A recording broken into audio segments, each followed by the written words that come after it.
Hi, good morning, everyone. So, this will be a demo on Azure DevOps, and this has been presented by MindMajix.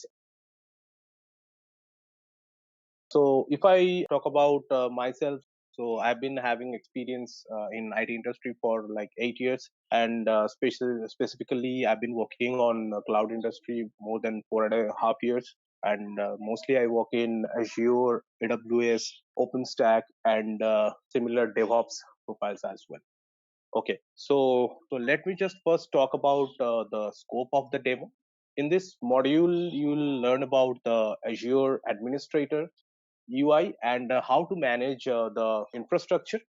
So as you know that Azure is the cloud platform given by Microsoft, and same as the other cloud providers, you have to create an account, or the organization where you are part of shall create an account, and you will be tenant in the Azure cloud platform, and they will be providing you the Azure portal or the cloud shell. So Azure portal is the connectivity through the end user and the Azure platform. So using Azure portal, you can manipulate or orchestrate whatever cloud resources you have or you want to deploy or create.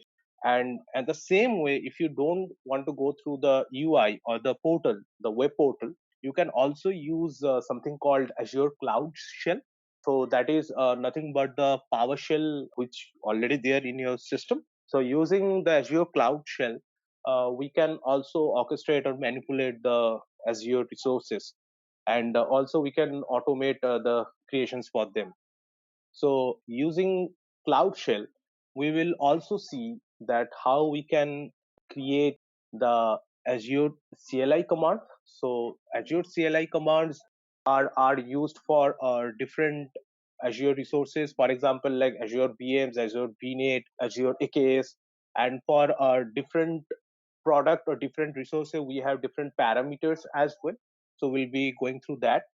So, and how this CLI works, how we can create a script out of this CLI commands, and we can automate the infrastructure, right? Because every time you'll not go into the Azure portal, or you will not open Cloud Shell, and you will run different commands to create different components into Azure cloud, right?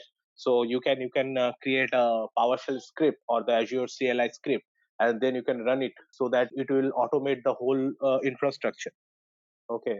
And also how to integrate PowerShell with Azure CLI. So PowerShell, as we already know, it is a command line interface given by Windows, and it has separate resource base and the parameter basis.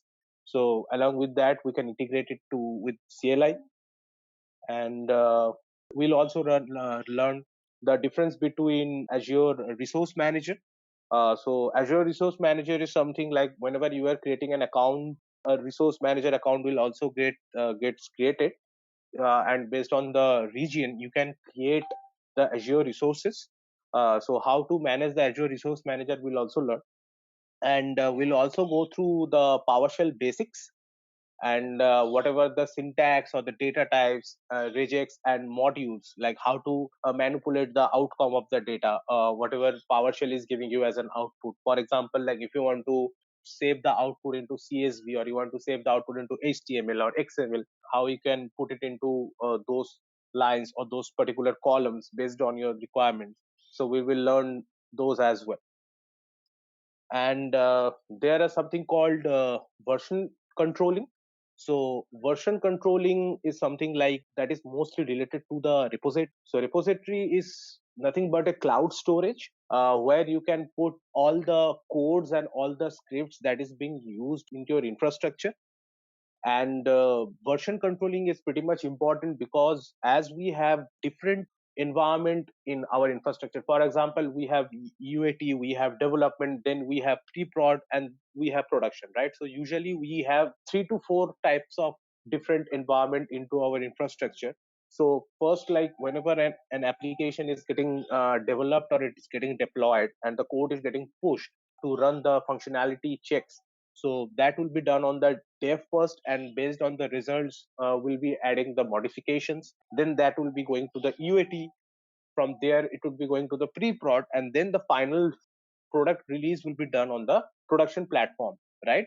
So before production platform release, we need to go through several tests and several quality analysis checks, so that we make sure that customers are not facing any kind of issues, right? So for that reason, we need the version controlling. So in our repository, we'll be having different segments where the same code will be there, but with different versions, right? So the code which is being used in UAT might not be used in production, because there might be some kind of modification used. So Azure is giving us the repository where we can put our codes, where we can save our scripts or the modifications which being done into the application.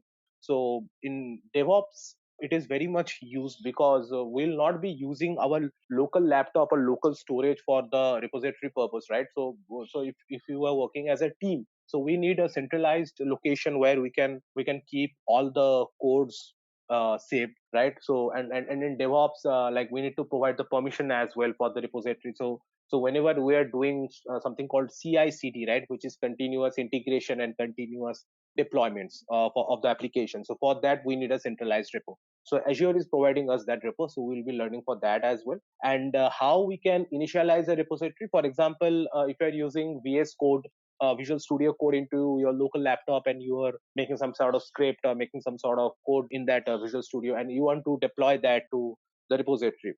So for example, like GitHub is a very known repository, right? So the same way, you can deploy into the Azure repository as well. So for that, you need to know that how to initialize that. And then, like, if you have some existing repo, how you can modify the files which is kept inside the repo. So you will get to know about that as well. And then one of the most important thing is like branching, right? So branching is something like which I was talking earlier, like when you are having different segments, for example UAT and production, and you need to create the branches, right? So branches will be like, for let's say in UAT also, you need to create different segments, so you will create branches. For example, UAT v1 and UAT v2 would be different branch, and from those branches you can deploy for the required applications, or whatever applications are corresponding to those branches, right? And then there is something called pull request. Pull request is pretty much known when you are working with any repository, right? So pull request is required for like clubbing the codes, or clubbing the artifacts or the final changes to the master repository. Okay. And like how to use this Visual Studio Coder, that also we'll learn. And also like git command, right? So git is a functionality, or git is a tool which is being used to upload your local files into the repos, right? So git bash is one of the examples, so we will learn the git command line as well. And resolving configs. So like whenever we are doing this git command, so we might face some errors, like there is already an existing file, or the versioning is enabled, or the file is logged. And so there will be several kind of warnings, and there will be several kind of errors when you are trying to upload files from your local repository to the from your local storage to the remote repository, right? So we will learn for those as well. Then we'll learn merge and rebase. So merge is like the thing I was talking about, like you have some code, you have pulled that to the branch corresponding to the segmentation you have done into the repository, and then you are merging that with the master branch. Okay. So master branch is nothing but, like, master branch is consisting of your systems, your physical or virtual system which is there in your infra, right? So when you are merging with the master branch, so what is happening, the change is pushed to the systems. For example, let's say you are installing Apache into some CentOS or some Ubuntu boxes, right? So in your repository, you will be creating an inventory called like systems in infrastructure, something like that, and there you will add those systems names. Let's say you are pushing that in from Ansible, right? And so when you are merging that script into the master data into the master branch, so from there whatever changes you are done will be pushed to those systems, right? In terms of the inventory, or whatever given into the inventory. and pushing changes to remote. So this is the same thing I told, and how you can integrate with this Azure DevOps, right? So Azure DevOps is nothing but the similar concept which we have in Jenkins. So I was talking about CI/CD, right? So CI/CD is nothing but like continuous integration and continuous deployment. So for example, like let's say if you have an application and that application is running on based on some course, right? So once you make the changes into the code, again you want to deploy that code to that application folder, right? But let's say you have a very large infrastructure where you have multiple branches, you have multiple environment, and every environment is consisting of multiple systems, right? So you just cannot copy that code into every system, even though if you can automate that through any shell script, for example, but still it's going to take a lot of time, right? So we for that reason we have something called continuous integration. So continuous integration is like you are making some kind of change into the script, and continuous deployment is like as soon as you are changing the script, it will deploy, to the systems whichever part of that group or part of that branch, right? So that is like the Azure DevOps, where you can mention every step. There will be several steps, for example, like copying the code from the repository, then creating the artifacts. So creating the artifacts is like, let's say you are working with Java application and you have some Java code, so it will just compile the code and it will create some XML files, and that will be pushed to the application server. So in the third step, and fourth step will be running some kind of let's say of Selenium checks to get to know like how fast those application is working, or how the IOPS are there, and what kind of data is being fetched or transferred. So this kind of things, this kind of QA analysis check also you can run through this Azure DevOps. We'll learn that as well, like how you can integrate Azure DevOps and the Azure repository where you are keeping the code, right? So this is the whole part of this Azure DevOps thing. And then we'll learn for Azure agents. Okay, so what are Azure agents? Like how Azure agents are communicating with the infrastructure, with the VMs or the instances that you have created. Like there are several kind of agents, which is like self-hosted and Azure hosted. You can create the agents by yourself, or you can take from the Azure itself. And how you can create the deployment groups, right? For example, like you are doing some script deployment from Azure DevOps, and you need to create several groups, so that the Azure DevOps would know where to post, or where to what to deploy those scripts, right? So based on that, we'll be creating the deployment group. Because if you are pushing something, you'll not push into a single server, right? There you definitely will be creating several groups. For example, you will create a group of CentOS, you'll create a group of Windows server, you will create group of database servers, and based on that, we'll be pushing the related codes or related files to those deployment groups.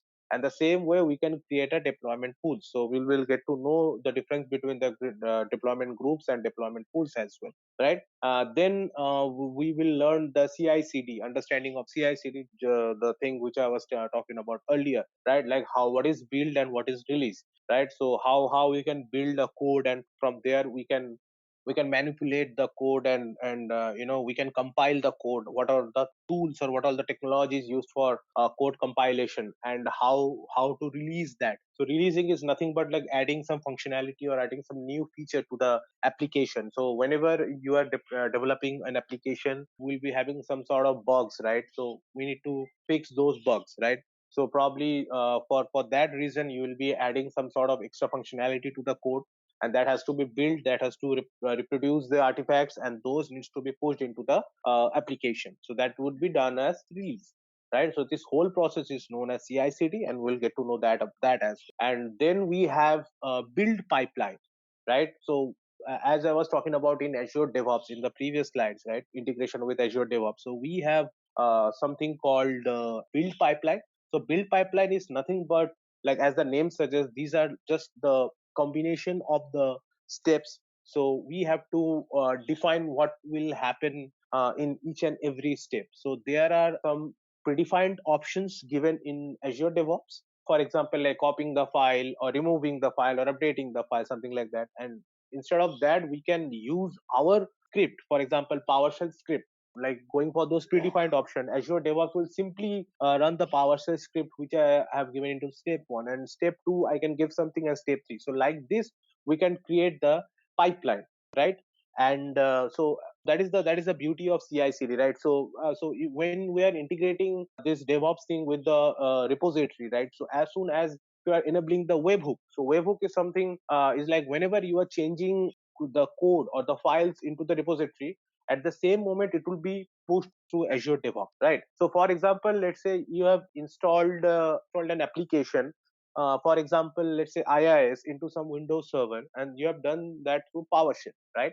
So now you want to upgrade the version of IIS. Okay. So what you will do, you have kept the script into the Azure repository, and you have enabled the pipeline, or you have enabled the webhook. And the moment you are changing the script into the repository, the moment you are changing the version, so what the repository will do, that will trigger the pipeline, and the pipeline will automatically push the updated code to those servers, to those deployment groups, as we talked about, right? So you will see the IIS version is upgraded. That is the best part of the CI/CD and the pipeline thing. You don't need to manually do anything. You just change the code into repository, and you will see automatically the change being reflected to the corresponding system, which is given to the inventory, right? And also we'll learn about the artifact, how to create the artifact based on the codes that we have, and how to build the pipeline, and how to use pipeline architecture to do various kind of deployments. For example, we can deploy a database cluster, we can deploy blob storage, we can deploy VNet, and Azure Diagnostics. So many things we can do, and this is very much useful in terms of creating reports, health analytics report, for the Azure resources that we have based on the deployment group or the resource group. So we will learn that as well. And as I was talking about, like like understanding the continuous integration, and what is enabling CI, how to enable that enabling CI, and what is CI. So as that I already told. And also like code quality and security check in build, right? So code quality is like the, let's say you have written something in Java as the backend, and in front end you are using Node.js or React.js, right? Into a three-tier architecture. So three-tier architecture is a very generic thing that we are using in our infrastructure, right? So there will be a front end, there will be a middleware architecture. Middleware is nothing but the application server basically, or the proxy server that you are using, and there will be a database in the backend, right? So you have written web application using Node.js and Java and CSS, for example. So then you need to run a code quality check. So previously, what used to happen, when you have to first deploy the code, you have to see the functionality, then you will get the bugs, and then again you will modify the codes into it, right? But now, as we're using this continuous integration for Azure or Jenkins, so we can directly improve that functionality whenever we're getting some kind of bug. So in a same pipeline, or in a same segment, we can deploy the code, we can get the results out of it, and we can even fix those bugs as well. And again, that same code will be deployed into the application server. So instead of going manually and going like different steps, you can achieve or accomplish the whole step into a single segment or a single pipeline, and with less time and less physical effort as well, right? And we'll understand like what is the technical debt we have, or the licensing issues. Okay. And also we'll learn like how to enable Sonar Cloud and White Source. So Sonar Cloud or White Source are also the deployment tools used in Azure. And also we'll learn like what is release and what is deployment. So these are like the different steps or different stages into CI/CD, right? So we will learn that as well, and what is the difference between them, and also how you can create the release pipeline. So these all terminologies are related. For that containerization, you don't have to provide physical or virtual resources. Okay. So mostly for containerization we are using Docker. So there are different things like ACR, and so that is like Azure Cloud Resource. And there is the second thing is AKS. So that is Azure Kubernetes Service. So we'll learn like, let's say you are running an application into a server, and you are seeing it is utilizing several memory and several storage, or the CPU as well, and you want to increase the architecture horizontally or vertically. So, but you don't want to spend much out of it, right? You don't want to increase the cost, because whenever you are scaling up an environment or you are scaling up an application service, so you have to pay extra, right, to create more services, or to create or to deploy more VMs, right? But due to this containerization, you don't have to think about that as well, because it uses very less footprint.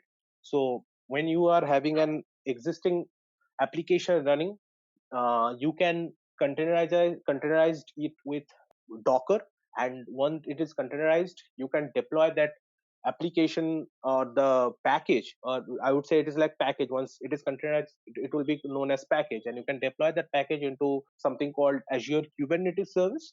So Kubernetes, again, that's a different concept that was developed by Google, and you can deploy into Kubernetes cluster, and that will ensure the uptime, and that will ensure the security, that will ensure the high availability of the services as well across the different regions, right?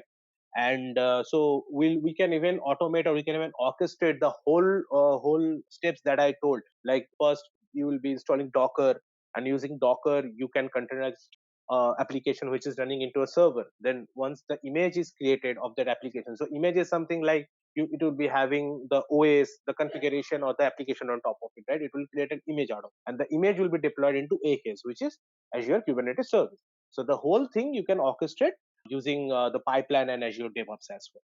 So that would be the whole agenda of our Azure DevOps class. And if I talk about the projects, so what we will know, like, we can deploy a .NET application that will be running based on .NET Framework 4.7 or .NET Framework 3.5. That depends. And so how we can deploy that .NET application into Azure Load Balancer, right? So load balancer, as I was talking, so that is a very common term in terms of clustering, right? So there will be multiple nodes running the same application, and that would work as a proxy server, that would work as a security filtering as well. So and that will make sure that your service is not down in any of the zones that you have deployed. And also we'll deploy a SQL always on cluster using ARM. So ARM is Azure Resource Manager. So Azure Resource Manager is nothing but a template, right? So as the name suggests, template would give you the basic configuration. For example, like if you want to deploy a VM using ARM, so ARM will give you the template of whatever things are needed to deploy a VM. So you just need to modify the configuration names or the configuration settings, right? You don't have to go from the scratch, right? So you just modify the template, you just deploy it, that's it. Your resource will be running into the Azure platform, right? So we will deploy a SQL always on cluster using this ARM. So we can use PowerShell or Terraform. So again, PowerShell and Terraform, these are like different scripting method or different coding method to deploy the same.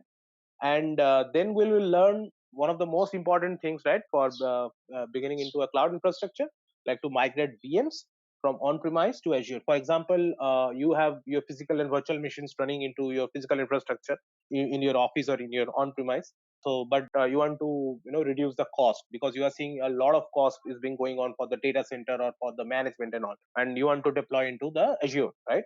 So how to do that, and how to orchestrate that process, how to do the segmentation of the server or the application that is there in your on-premise, and how you can run them to Azure, what will be the migration process, what will be the timeline. So we'll be going through that as well. And there is a lab setup. What all things are required for the lab setup? So definitely you need a high speed internet and a desktop or laptop, and Azure account, which you can do by paying nothing.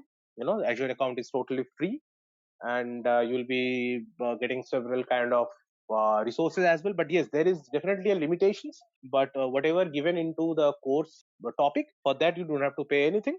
And also we need a Visual Studio Coder for the scripting part, as I said, in your laptop or desktop. So that would be the system requirements. And there will be some additional course resources, and we'll be going for the mock interviews as well, and the Azure 109 or 104 certification. So I think that would be the whole curriculum for Azure DevOps. Thank you.